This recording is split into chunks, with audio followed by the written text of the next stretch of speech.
안녕하세요. 연금이야기입니다. 저는 30년 이상 공기업에서 재직하다 금년 6월에 퇴직했습니다. 제 영상을 보시고 퇴직금 관련 질문을 많이 하시는데, 퇴직급여와 관련한 질문을 보면 퇴직금 받을 IRP 계좌를 달라고 하는데 IRP가 뭔지 모르겠다. 급여 계좌로 주면 되지 왜 굳이 IRP 계좌로 달라고 하는지 모르겠다. 세액공제 받기 위해 가입한 IRP 계좌에 퇴직금 받아도 되나요? 은행이나 증권사 아무 곳에서나 IRP 계좌 만들면 되나요? IRP 계좌로 받으면 뭐가 좋나요? 급여 계좌로 퇴직금 받으면 왜 손해인가요? 퇴직금 1억 중 5천만 원은 대출 상환해야 하는데 어떤 계좌로 받아야 하나요? 퇴직금 받아서 몽땅 대출 상환해야 하는데 그래도 IRP 계좌로 받아야 하나요? 퇴직금을 연금저축 펀드 계좌로 받을 수도 있나요? 많은 질문들이 있는데 연금 이야기와 퇴직금과 관련한 궁금사항을 다시 한번 정리해 드리겠습니다.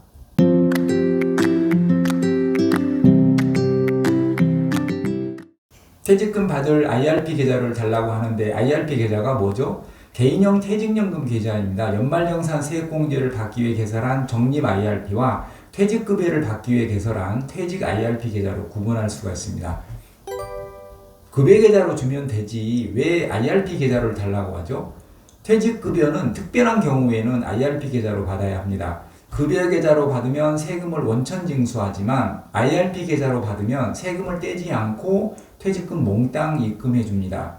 IRP 계좌로 받아서 연금으로 받으면 내가 내야 할 퇴직소득세를 30% 감면해 줍니다. 연말정산 세액공제 받기 위해 가입한 기존 IRP 계좌에 퇴직금 받아도 되나요? 새롭게 계좌를 개설해서 그 계좌에 받아도 되고 기존 세액공제 받기 위해 가입한 IRP 계좌에 받아도 됩니다. 어떤 계좌로 받을지는 각자 상황에 따라서 유불리가 다릅니다. 특히 기존 적립금이 있는 IRP 계좌로 퇴직금을 받을 경우 55세 미만자가 출금을 하려면 부분 인출이 안 돼서 16.5% 기타 소득세를 내고 전액 해지해야 할 수도 있으니까 유의하셔야 합니다. 은행이나 증권사 아무 곳에서나 IRP 계좌를 만들면 되나요? 금융사별로 수수료도 다르고 투자할 수 있는 금융상품도 다릅니다. 예를 들어 은행 IRP 계좌에서는 ETF를 실시간으로 매수할 수 없습니다. 아무래도 증권사 IRP 계좌가 유리한 점이 좀 많습니다. IRP 계좌로 퇴직금을 받으면 뭐가 좋나요? 첫째, 세금 측면에서 유리하고요. 둘째, 건보료나 금융소득 종합과세를 피할 수 있습니다. 세 번째는 연금자산 수명을 늘릴 수가 있습니다. 넷째, 투자할 수 있는 금융상품이 다양합니다. 퇴직금을 급여 계좌로 받을 수는 없나요? 있습니다. IRP 계좌로 받는 게 원칙이지만 만 55세 이상이면 급여 계좌로도 받을 수 있습니다. 그러나 급여 계좌로 퇴직금을 받으시면 세금 측면에서는 무조건 손해라는 걸 명심하시기 바랍니다. 급여 계좌로 받으면 왜 손해인가요? 연금 계좌로 받아서 연금으로 받으면 퇴직소득세를 최소 30% 감면받을 수 있지만 급여 계좌로 받으면 퇴직소득세를 감면받을 수가 없습니다.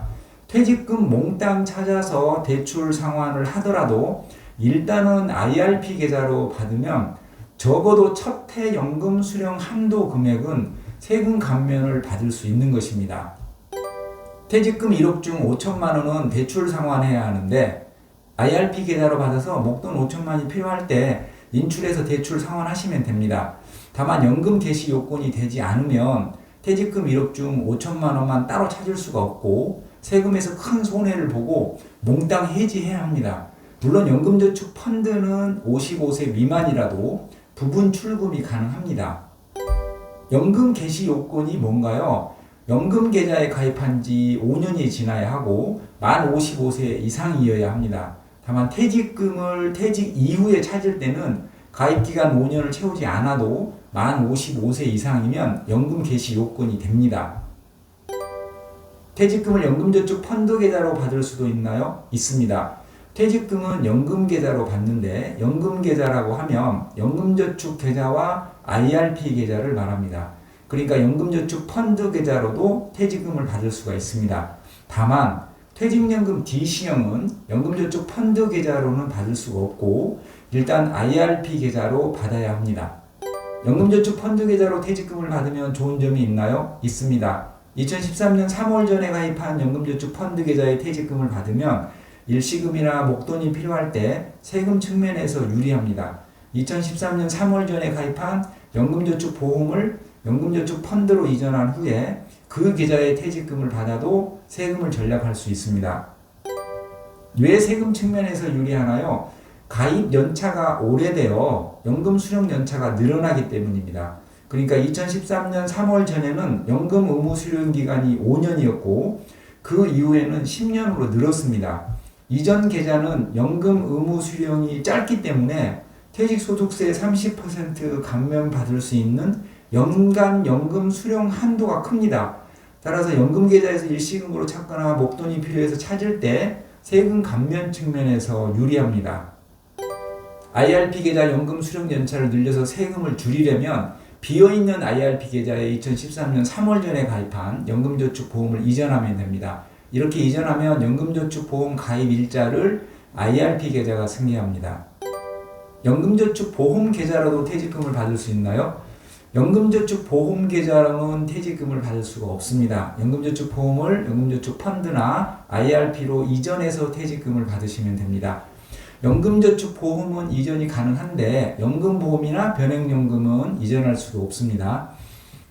퇴직금 2억에서 연금 수령 중에 1년 후에 목돈 1억이 필요한데 어떻게 해야 하나요? 그냥 받으셔서 1억을 찾으시면 됩니다. 보험사 연금은 연금 개시 이후 도중에 목돈이 필요해도 찾을 수 없지만 증권사 연금은 연금 수령 중에도 목돈이 필요하면 언제든지 비정기적으로 목돈을 찾을 수 있습니다. 증권사 연금 수령 방법이 매우 유연합니다. 최근 저에게 억울함을 호소하신 분 사연인데요. 55세가 넘었는데 모 은행 IRP에 퇴직금을 2억을 받았습니다. 그 중에서 1억은 대출 상환하고 1억은 연금으로 받으려고 했는데 1억만 따로 인출이 안 되고 2억 모두 해지해야 한다고 했답니다. 55세 이후는 중도 인출이 아닙니다. 연금 개시를 하는 것입니다. 2억 중에 1억만 찾고 나머지는 연금으로 운용할 수가 있습니다. 은행에서 안 된다고 하면 싸울 필요 없습니다. 그냥 증권사로 이전해서 2억 중 1억만 찾으시면 됩니다. 혹시 은행에 퇴직금 맡기셔서 한 1억 정도는 찾고 1억은 연금으로 받겠다고 하시는 분들은 미리 체크하시기 바랍니다. 연금 수령 중 재취업하였는데 연금 수령을 일시 중지시킬 수가 있나요? 있습니다. 보험사 연금은 이런 기능이 매우 제한적이지만 증권사 연금은 연금 수령을 일시 중지시킬 수도 있고 연간 1,200만 원 넘지 않게 받을 수도 있고 국민연금 나올 때까지는 많이 받고 국민연금 나오면 연금 액수를 줄일 수도 있습니다. 필요에 따라 연금 액수를 증감할 수 있다는 게 증권사 연금의 큰 장점입니다.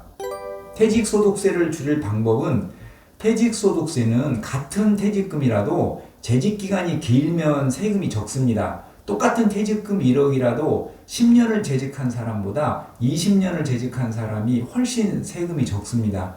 그러니까 퇴직금을 중간정산했다면 중간정산 특례를 적용해서 재직기간을 늘리면 세금을 줄일 수 있습니다. 중간정산 특례가 뭔가요? 재직기간에 퇴직금을 중간정산해서 받은 경우에 정산한 이후부터 새롭게 퇴직금을 쌓아가고 재직기간도 이 중간정산 이후부터 다시 카운트하기 때문에 재직기간이 짧아서 세금에서 손해볼 수 있습니다. 그래서 중간정산한 2005년 이후부터 20년간 근무한 것으로 세금을 계산하지 않고 실제 재직한 30년을 재직기간으로 산정을 해서 세금을 계산하는 것을 중간정산 특례 적용이라고 합니다.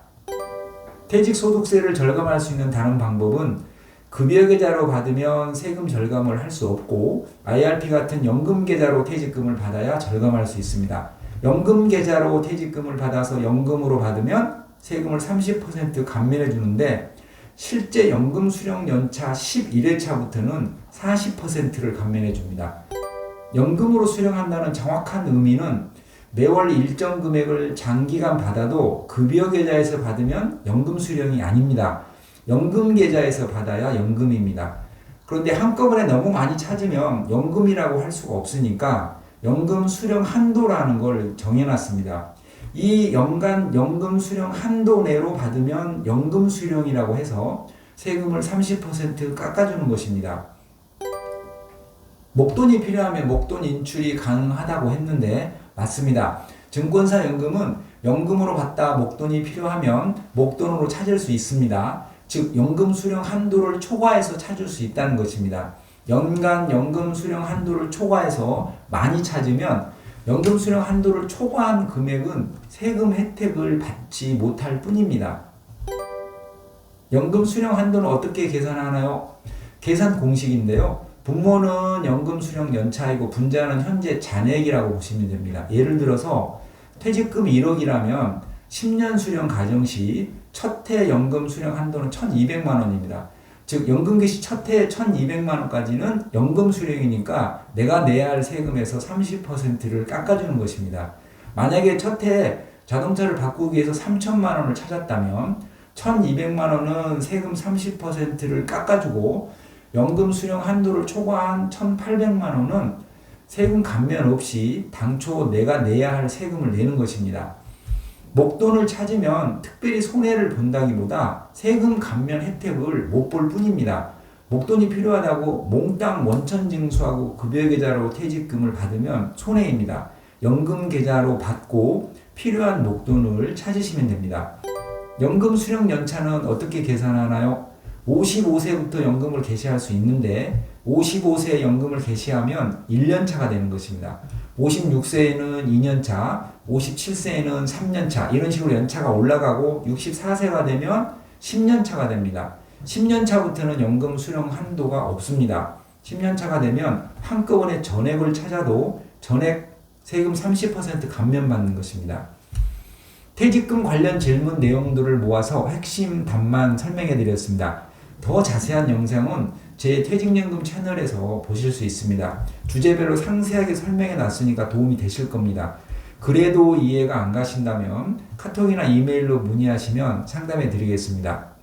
별거 아닌데 잘 몰라서 손해보는 경우가 많습니다. 증권사 연금 계좌라면 세금, 운용, 연금 수령 이런 문제에서 보다 합리적으로 처리할 수가 있습니다. 연금이 풍족한 사람은 드뭅니다. 퇴직금 얼마 안 된다고 급여계좌로 받아서 차 바꾸고 여행 가고 주식에 투자해서 금방 푼돈 만들어버린 사람 많습니다. 결국 돈 떨어지고 국민연금으로만 살아갈 때쯤 되면 피눈물 날 수도 있습니다. 연금이 답입니다. 더 적립은 할 수 없는 나이라면 이미 모아놓은 각종 연금 자산을 가장 효율적으로 운용하고 연금 개시 이후에도 안정된 금융상품에서 수익을 창출하셔야 합니다. 그러려면 연금저축보험은 증권사 IRP 계좌로 이전하고 10년이 넘어도 마이너스인 변액연금은 과감하게 정리해서 ISA 계좌나 IRP 계좌를 활용해서 새롭게 운용하시기 바랍니다. 보험은 사업비도 문제지만 연금 개시 이유가 더 문제입니다. 설령 최저 보증이율이 높은 좋은 보험도 연금 개시 직전까지는 잘 불려서 연금 개시 한 달 전에 증권사 연금 계좌로 이전해서 연금 수령은 반드시 증권사 연금 계좌에서 수령하시기 바랍니다. 적어도 연금 수령 시 수수료는 떼지 않고 저축은행 월복리 예금에만 운용을 해도 보험사 공시 이율보다는 수익이 훨씬 많이 납니다.